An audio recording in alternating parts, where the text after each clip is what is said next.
Oh, good morning. And I just now realized that I completely forgot to make a pot or to edit and render the podcast yesterday and upload it. So I'm a day behind. I don't think that at this point anyone cares, but I guess I'll just do both of those today. Hmm.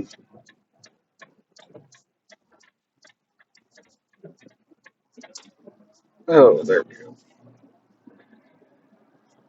So this morning I tried out.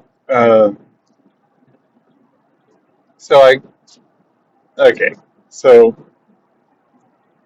for our wedding, my wife and I got a coffee maker from some people uh, that we knew. I don't remember exactly who got it for us, but oh, there's a leak in my truck. Yeah, well, but we got a coffee maker, and we haven't used it much just because we usually buy just the K cups, and we already had a Keurig, and then got a one. I don't actually. We've had the same. I know we got one from my parents when they got a new one. We got their old one, but we've had that, and it's just a little easier to make the individual cups, especially because uh, my wife likes some more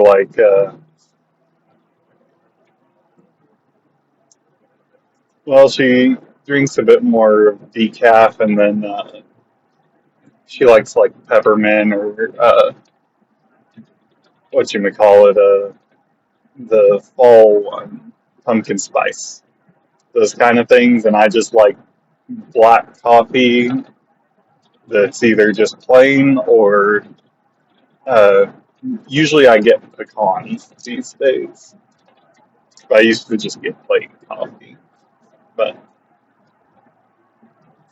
it was very, like, we didn't use it much, so I haven't really tried it out much. But the coffee maker we got makes a few cups. It's just the right amount for the cup I take to work. But I never really used it because it also, just takes like maybe like 5 minutes to get it ready, and that's not a ton of time. But in the morning, I'm just tired, and I'd rather just throw in a K cup. But then I started making, or I started looking at it, and I realized it had a auto setting, and so last night I plugged in and tried uh, setting it to auto brew and getting everything ready last night, and it actually worked really good. So I think I might try doing that a little bit more often because it tastes good. And so I actually also got a couple months ago got some like just coffee beans because they were on sale instead of coffee grounds, and got a grinder. I used that last night, so they're freshly ground. Tastes really good,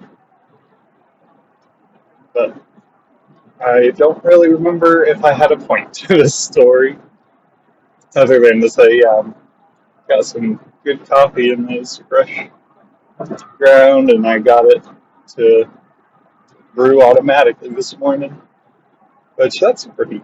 I think that's pretty fun. So yeah, I might try doing that some more. We'll see. But also, I just bought a bunch of K-cups, so I don't know. Like just this past week, I bought 100 pack because it was the cheapest way to buy them. It's all at once. I get why buying in bulk is cheaper, but it is kind of one of those things where I think that it's nice, but it's harder to do than is beneficial for a lot of people. Because, like, we try and buy in bulk when we can because it ends up being cheaper over time, but it means you end up spending more money up front for less money over time, but it's still a lot of money to buy something because, like, uh, we get like 6 packs of chicken broth because chicken broth stays good for a while and we use it pretty often. And so we got a 6 pack of them, which we usually use like one a week. And so it was like, wasn't that much. That's probably a bad example. So the coffee's probably a better example because we get, like, I buy coffee by the 100 pack and it costs about $40 because I wait until it's on sale every few months and then buy it because it usually goes on sale for about $5 off. So it's around, uh, I think it ends up being like $47 ish, or not 40, 37, $37 for a 100 pack, and that's around 40 cents per cup, which is great. And if you buy it in the 15 pack, it's like nearly 60 cents per cup. So you're saving like a third of the price. But the thing is, it costs pretty much $40. And so if you don't have that extra $40, you end up buying the little ones if you want coffee. So it's actually, you kind of have, you I have no idea who was just honking and who they were honking at.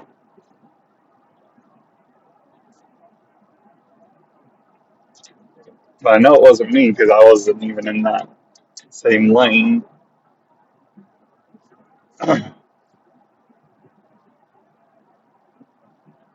Anyway, but yeah, like, we get big packs of other stuff too, and when things are on sale, we try and buy more of them.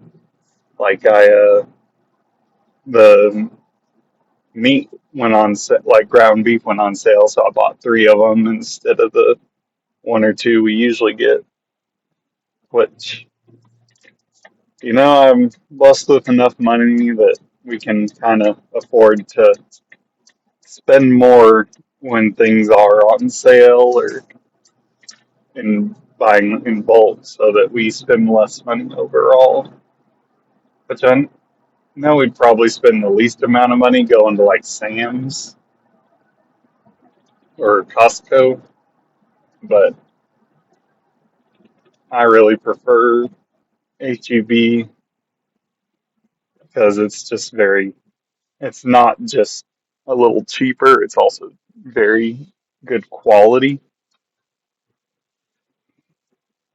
Because my wife and I like to have good quality food, not just cheap food. And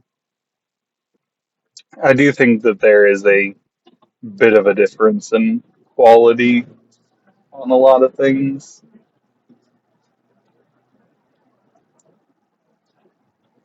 So I do think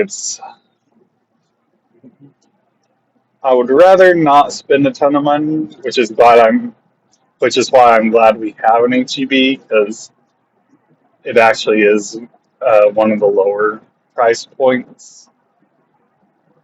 It's not as cheap as say going to Walmart or Costco, but it is uh, a lot cheaper than going to United or somewhere like that. Some of the other grocery stores. But it's just a lot of, you know, getting to be an adult with a family. You spend a lot more time than you would like thinking about the price and quality of your groceries. Because it'd be nice if I could just not have to worry about it and just always get the best quality stuff for the lowest price. But that ain't how it goes, unfortunately. So,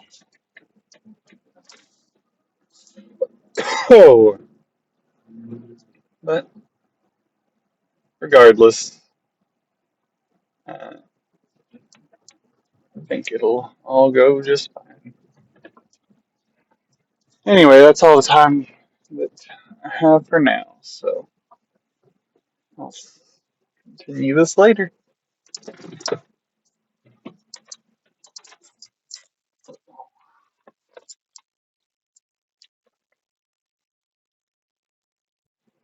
And I'm back.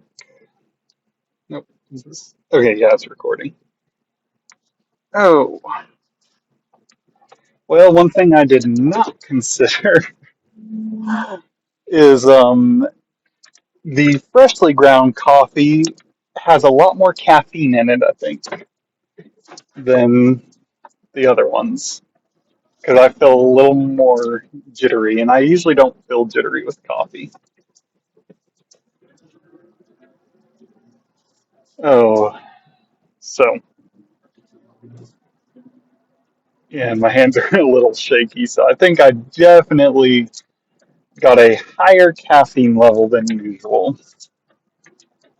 Because usually I don't feel very jittery at all, and I'm feeling it a little bit today, so might have to consider that I might not need a whole 2 cups of coffee from freshly ground.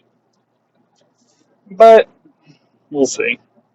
I don't have much of the beans left anyway, so I might not continue to do that. But if I do, it'll be fine. I'm not like, oh, I'm not really concerned with the higher caffeine level. I'm just not quite used to it.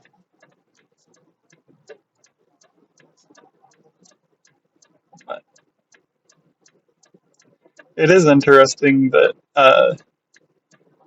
I'm sure it's talked about a lot online these days, so I'm sure everyone's heard it by now. But caffeine is actually, uh, I, I think that it's thought that plants develop caffeine as a form of insecticide or something like that to essentially poison, to create a poison so that they are not eaten by certain things. Same with capsaicin. It's kind of a deterrent to consumption, but humans turn that into a kind of uh, benefit, weirdly, because it serves as a deterrent for certain insects or mammals or other things to eat the plant, but it also kind of serves as a way of encouraging humans to consume the plant to either get the energy from the capsaicin or the energy from the caffeine or the like because humans for some reason like the burning feeling of capsaicin a little bit. I know I do. I like a little bit of hot food, but that is one weird thing that it is actually intended to like kind of discourage animals from eating that plant, but it ends up encouraging us to eat it, which is actually a benefit to the plant since we farm it uh, instead of just eating and destroying the seeds. We actually make it reproduce more, so it's even further encouraged, which is a very kind of interesting thing when you think about the way that humans interact with the natural selection that kind of develops certain traits in plants and animals too, like dogs and cats. It's interesting that the natural selection process is influenced so much by human interactions because really human interaction is a form of natural selection if you think about it, because the uh, although a lot of times we kind of treat ourselves as outside of that natural process, God put us in this world as part of this world. Like we have souls that are apart from it in a way, but we are in the world, and the interaction of humans, whether you're religious or not, is a natural part of animals' life cycles. And there are entire strains of bacteria that exist only within human biology, and entire creatures that, like mosquitoes, that their primary source of food is humans. And uh, like bedbugs, too, are specifically human interacting creatures. And I think that a lot of people kind of discount that when considering the evolutionary biology of plants and animals, that they are going to create adaptations both to encourage and discourage human interaction. And so it's kind of interesting to think that, the development of capsaicin in certain plants may have originally developed to discourage mammal interaction so that their seeds were distributed in an ideal format, but really, even early humans may have interacted with that positively to encourage reproduction of those plants through basic farming uh, in a way that encouraged capsaicin development. And so I think that that is something probably scientists usually consider it, but I think everyday people kind of think, oh, this plant has this. It's obviously to discourage human interaction because humans are innately against the natural environment. But I think that's kind of the wrong way to look at it, because humans are part of the nature that these plants kind of developed in. And so it really should be considered that human interaction may be a positive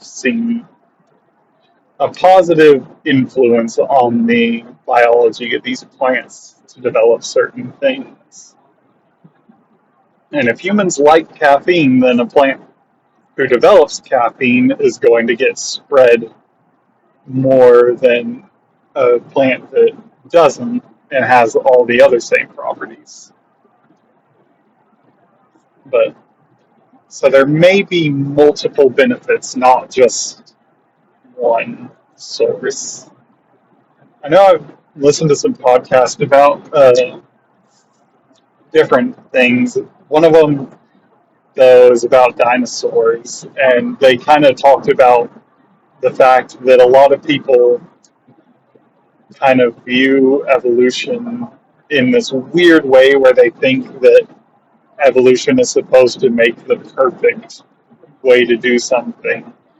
While that's not really the case, and that's not what they like natural selection is, it's more if there is a benefit to something, generally it will create more of that thing through a benefit to the original developer of that. So, like, if a plant just randomly develops capsaicin in it, then if that somehow benefits the plant, that plant has a higher chance of reproducing. And so over time, you should see an increase in the capsaicin amounts in that plant up to the point where it stops being beneficial.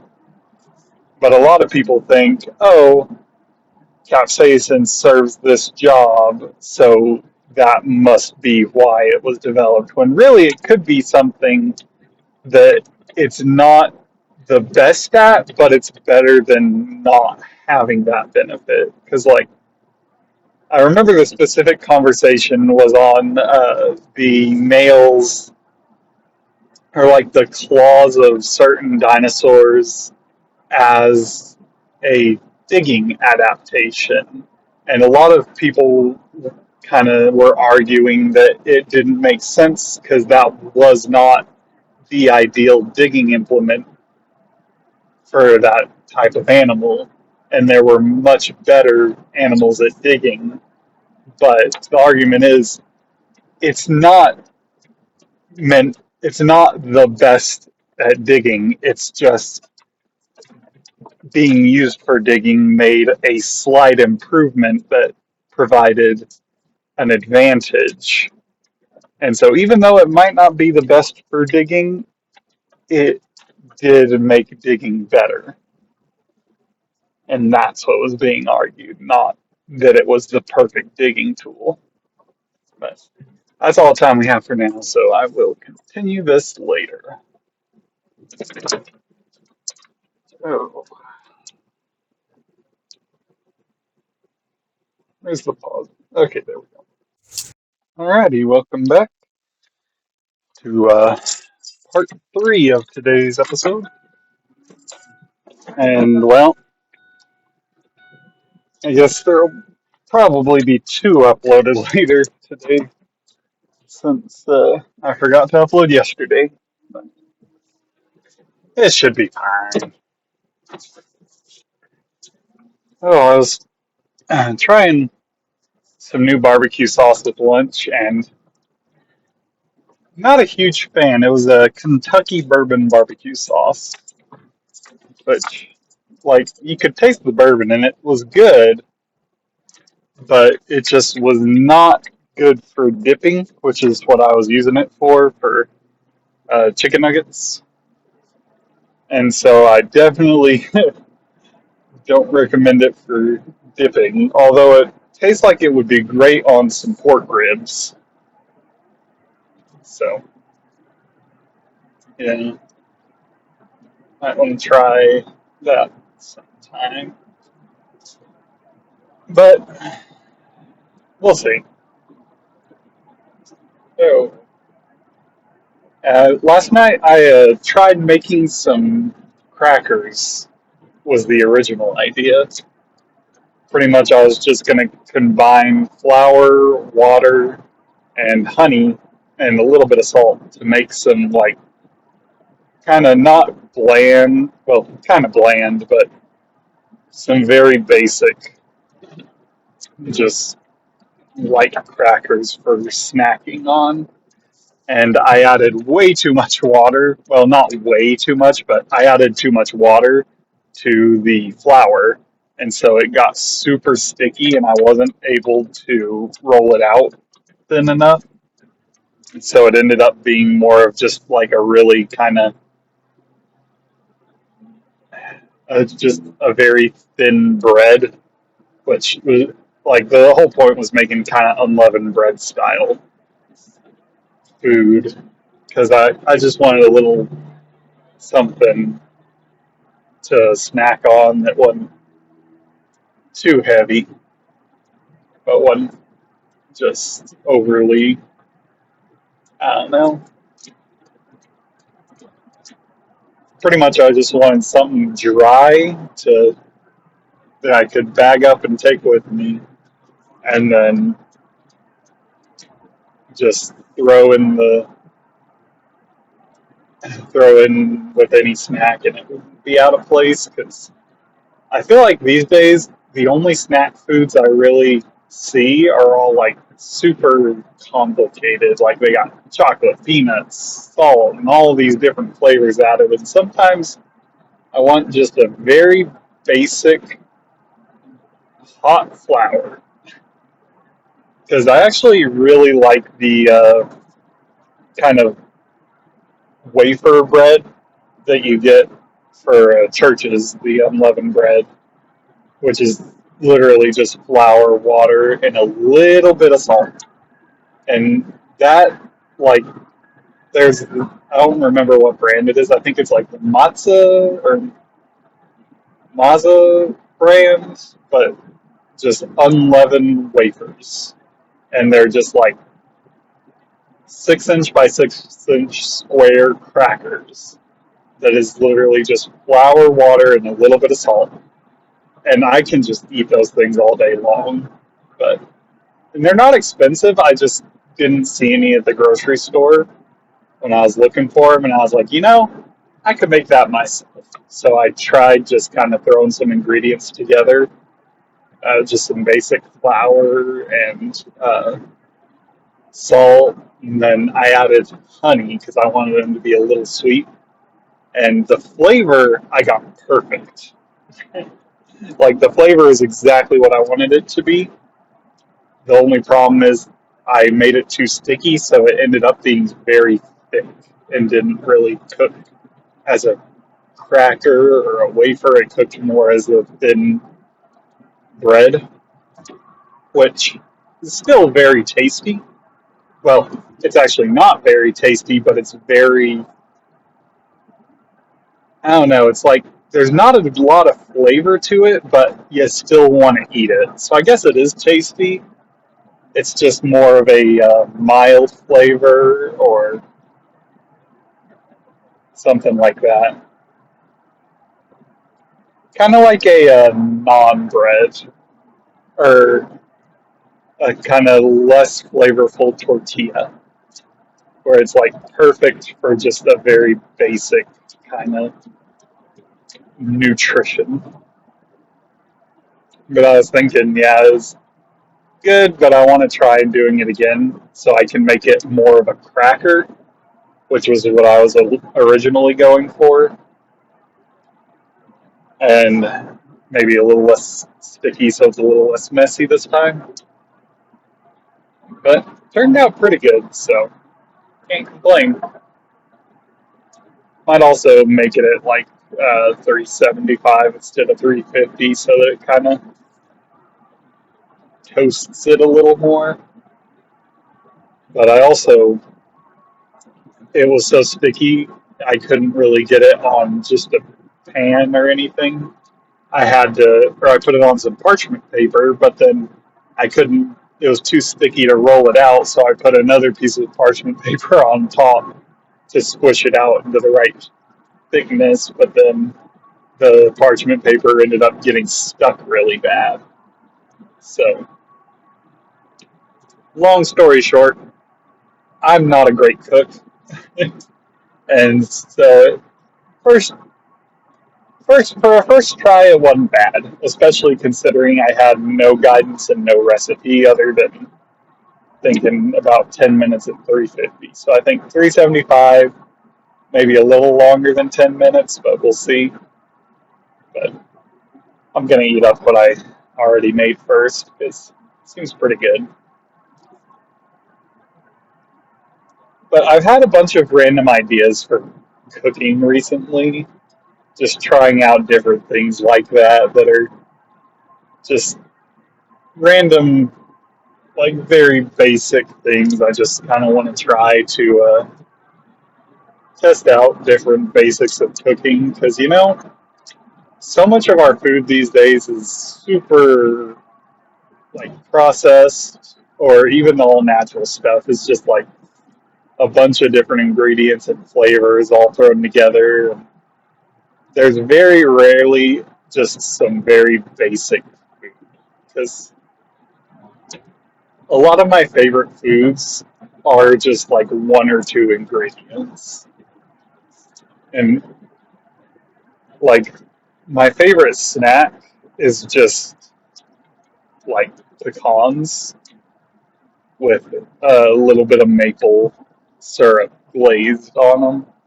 I've had I bought those from a place, but they're super expensive for some reason. Like I get that maple syrup is kind of expensive and so are pecans a little bit, but I don't feel like they're expensive enough to make maple glazed pecans worth like $12 for a single like snack pack of them because it really wasn't that much food in the pack and it was a pretty high amount. But yeah, I want to make those myself as well because I feel like I could do it. You know, you just render down some maple syrup so it's a little thicker and then bake the pecans in it, and then that would be. I feel like that would turn out pretty good without too much effort, as long as you don't burn it.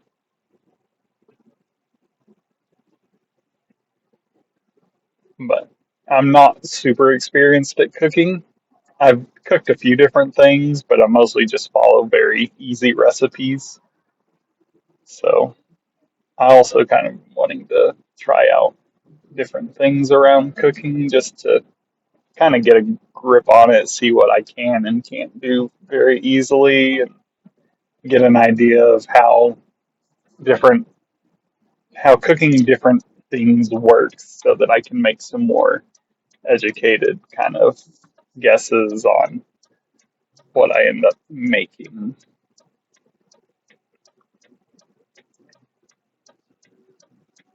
Oh, because like I feel like if I can kind of get a good feel for, very basic breads and basic kind of like crackers and stuff, then it shouldn't be too difficult to in the future if I feel like I need any kind of bread or anything, just kind of step in and if I see a recipe online, judge if I think that recipe is very good or not based on what I know about other breads I've made. My sister made us a bread like a year and a half or 2 years ago. I don't remember how long ago it was, but it was like a honey oat bread and it was super good. And it was just a pretty easy recipe with, I think it was just flour, oats, honey, and baking soda. And then there might have been, oh, and salt, but might have been a little something else, but I think that was pretty much it. She gave me the recipe, but I lost it somewhere, and I don't remember where. It's hard to keep track of all the recipes, you know? Just like my mom has a bunch of recipes I really like that are pretty basic too. My favorite cake is something my mom calls hurry up cake, but it's just like a basic white cake that is not like there's no icing or anything. It's just basic kind of flour, sugar, a little bit of salt, baking soda, and shortening. And then you bake it, and it just makes this very fluffy white cake. And then you can just eat it like that or pour honey over it. And either way, it's just super good. And I've eaten like an entire round 12-inch cake pan of it before, and that's in one sitting, not even multiple sittings. But when I try and make it myself, I I don't always do the best job. I don't know if I just kind of rush some of the steps or don't mix it well enough or what. But like last time, I just put too much shortening in because I didn't know you weren't supposed to pack down the shortening. And so I ended up putting too much and it was really gooey at the top, which wasn't bad. It was just not quite as good as the nice crispy one that my mom makes. And my wife's made it before a few times following my mom's recipe, and she always gets it perfect. So I think I'm just not as experienced with cooking, and so I tend to rush some steps or kind of do some steps just a little different than you're supposed to. But that's all the time we have for right now. So I will continue this later.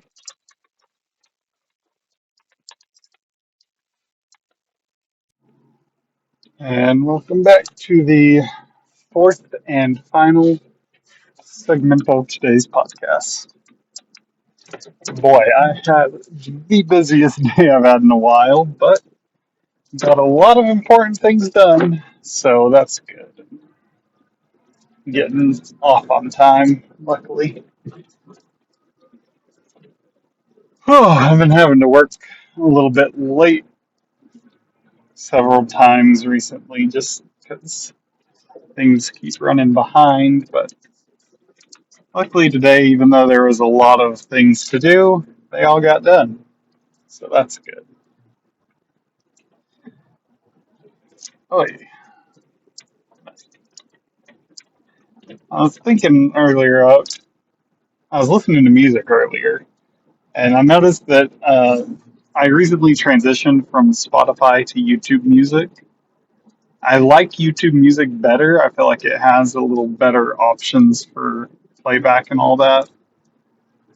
Uh, just because, like, for podcasts especially, you can sort the podcast a lot easier by a combination of things instead of just one thing at a time. And you can see, you can put them, or it automatically puts them in the correct order. For some reason, Spotify always puts the more recent ones first instead of the oldest first, even though anything that's done in chronological order, which would be literally every podcast, is going to upload oldest first. And so if you don't want to listen to them out of order, you are going to have to redo the default sort, and then just, I was always having problems with Spotify and podcasts. It just did not work great. But the YouTube works better with podcasts. But with the music, I used a tool to transfer over my playlists, and it pulled a bunch of songs. But I was listening today, and it pulled slightly different versions of some of the songs, and I hadn't noticed that because I hadn't listened to a lot of them, and so I thought that was kind of interesting that it pulled slightly different versions. But oh, that just made me kind of think about recently. My wife and I have been talking about we want to sing more at home because that's something that I don't know. For some reason, it's kind of hard to sing. Just if it's not a situation where everyone around you is singing, there's something about it that just kind of feels vulnerable. And I got that from I always talk about these other podcasts I listen to, but the Unashamed podcast with the Robertson family, they were talking about singing in church and how they struggled for a while. And uh, Jace was talking about how he had called it feeling like awkward or uncomfortable. And he said that he later realized he felt vulnerable. And I think that is a very good way of describing it, just because it's something that I have been feeling too, in a way that was, I didn't really realize. Uh, that was the feeling I was getting, was vulnerability. And I'm very comfortable being vulnerable in front of my wife and my daughter, but I think it was just that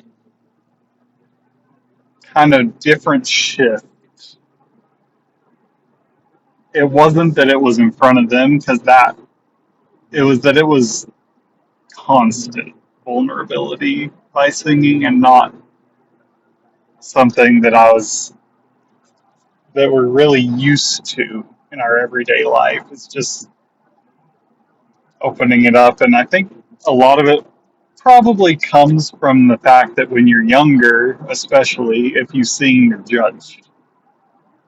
And I know my sisters kind of teased me a bit when I was younger because I started singing in the shower, and they kind of teased me about it. And even though they didn't say anything bad, I still stopped singing in the shower. I don't know whether or not that interrupted the podcast, because I have not had that happen before. So we will see. But I just got a phone call if that did interrupt the podcast. I had to decline it because I'm in the middle of driving and don't know how to check without looking at my phone who's calling. But anyway, what I was in the middle of saying was that, yeah, even though I wasn't really insulted, even though I didn't feel like they were making fun of me, really, they were just teasing me a little bit like siblings do. It still kind of made me realize that that kind of singing in the shower wasn't as private as I kind of had thought it was. And so it made me not want to sing at home as much. And just anytime somebody would comment on my singing, it made me not want to sing. Even if they commented positively, it just made me kind of feel like that was something they were talking about. So it made me only want to sing alone or in large groups of people that were singing. And I think I'm trying to get over that now and realize that that's not necessarily, people commenting on it is not bad. And it's about my own singing, not about what other people think of it. And I think I'm getting better at that, but it's still kind of difficult. And I thought about kind of, I liked singing when I was alone in the car, and I want to continue doing that. And I was thinking I can't really do that and record the podcast at the same time, but it's I don't know what the word is. Like, since I'm doing it, since I would be doing it a cappella and not with background music, I don't think there'd actually be any copyright violations, since it's a transformative work. But honestly, if somehow I got a copyright violation for singing a song even through all the background noise of the car, that's a pretty good compliment. So I might start doing it. But it is that kind of, even though I am alone in the car, I know this isn't going out publicly on the internet. So it is that same kind of deal where I feel vulnerable doing it. And so I kind of am hesitant about it, but I think it's worth doing. I just don't know what to sing sometimes, when I start thinking of it. But singing helps me relax too, so I think it's good to do. Oh Lord, I thought the day would never come. I could lay my burdens down and walk with you. But this morning, as I breathe the rising sun, the fondest of my dreams have all come true. And the greatest friend you'll ever find is on the lonely mountain top. The highest high you'll ever reach is when you kneel to pray. And the brightest light you'll ever see is when you close your eyes. Oh Lord, you are my first love, at last I realize. Oh Lord, I need a mountain to climb on, just a quiet place to go and know you're there. Oh Lord, I need to spend some time with you. Jesus spent the night with you in prayer. And the greatest friend you'll ever find is on a lonely mountain top. The highest high you'll ever reach is when you kneel to pray. And the brightest light you'll ever see is when you close your eyes. Oh Lord, you're my first love, at last I realize. That's a song that we sang at the church camp I went to. And that one always just kind of, it's one of my favorites. And I like, just kind of singing that because I don't know if I've talked about it, but I have a aphantasia, which means I am unable to like visually picture things within my mind easily. I can still do it a little bit, but not very easily. But one thing I've noticed recently is when I sing, I can do it a lot better. And it's still not really like I'm there. It's more of more like I'm kind of thinking about a painting I saw once. That's the best way I have to describe kind of what I see. It's not even like I'm looking at a painting of something. It's like I'm thinking about looking at a painting, but it kind of gives me the closest thing I can get to a visual image. And that one, I always kind of feel myself up on the mountain, seeing the sunrise or the sunset, and just being up there. It makes me feel calm and at peace, and that's something nice. So, anyway, that's all the time we have for today. I might do a little more singing, maybe not every time, but get myself a little more comfortable. We'll see. But that's all the time we have for today. Bye.